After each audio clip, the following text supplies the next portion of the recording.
Have you ever wondered where we truly come from? Are the stories we've been told our whole lives the complete picture? Today we're journeying back in time, over 5,000 years, to the cradle of civilization, ancient Sumer. We're not just sightseeing, we're on a quest to uncover the secrets of humanity, etched not in stone, but on thousands of delicate clay tablets. These aren't just ancient receipts or records. They are the first chapters of our story, and they tell a tale so epic, it could rewrite history as we know it. So, what are these Sumerian tablets? Imagine a library, but instead of paper books, every shelf is filled with baked clay. Scribes, using a wedge-shaped stylus, painstakingly pressed symbols into wet clay, creating a script we call cuneiform. For a long time, we thought these were just administrative records, tracking grain and livestock, and many of them are.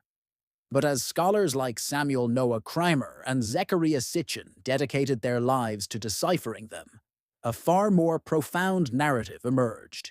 They found epic poems, king lists, creation myths, and detailed astronomical data that challenge our understanding of the ancient world.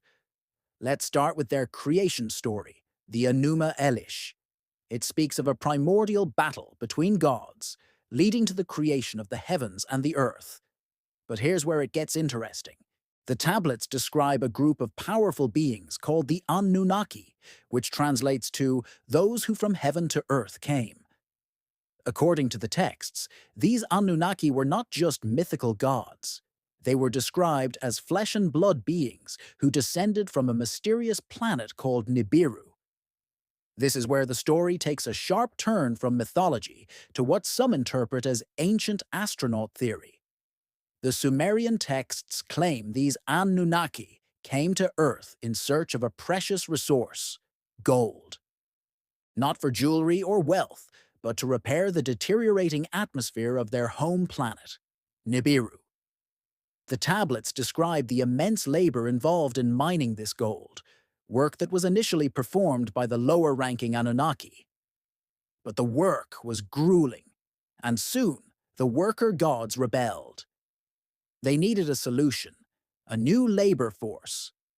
And so, according to the tablets, the chief scientist of the Anunnaki, a being named Enki, proposed a daring plan to create a primitive worker, a slave race, by mixing their own genetic material with that of the most evolved primate on Earth at the time, early hominids. The tablets name this new creation Lulu, the first modern human or Homo sapiens. Think about that for a second. Thousands of years before Darwin, before modern genetics, the Sumerians were writing about the genetic engineering of humanity by extraterrestrial visitors. They didn't see it as evolution.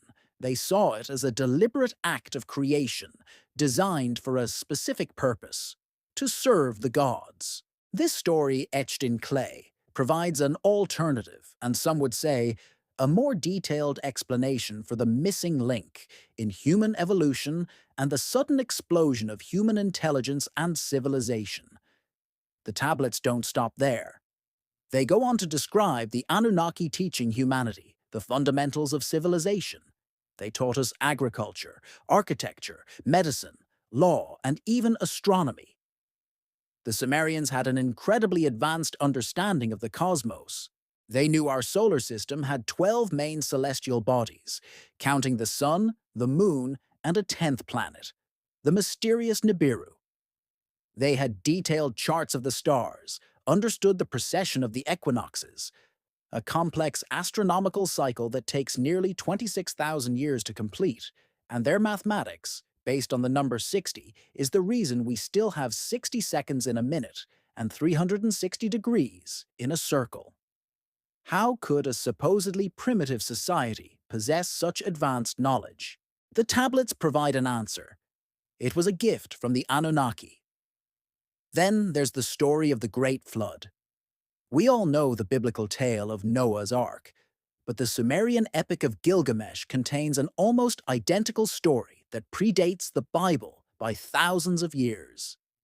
In the Sumerian version, a man named Utnapishtim is warned by the god Enki about a coming flood sent by the other gods to wipe out humanity.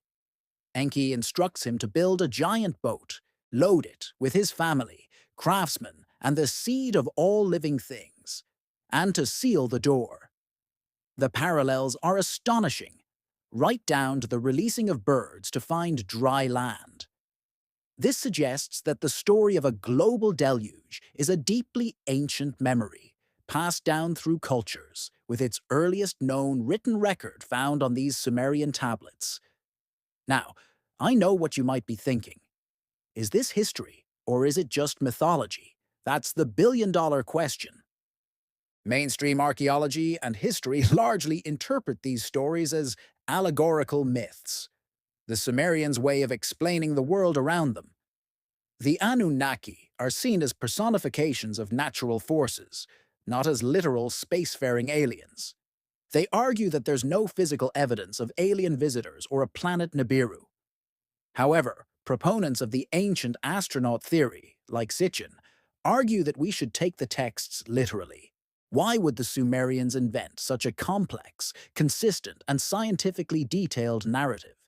They point to anomalies in the archaeological record, like the sudden appearance of advanced civilization, and argue that the Anunnaki hypothesis is the most logical explanation. They believe that these gods were real beings who walked the earth, ruled as kings, and their stories were recorded as historical fact, not as fairy tales. Consider the Sumerian king list, another incredible artifact. It lists all the kings of Sumer and their reign lengths. What's fascinating is that the earliest kings are listed as reigning for tens of thousands of years. For example, Alulim, the first king, is said to have ruled for 28,800 years.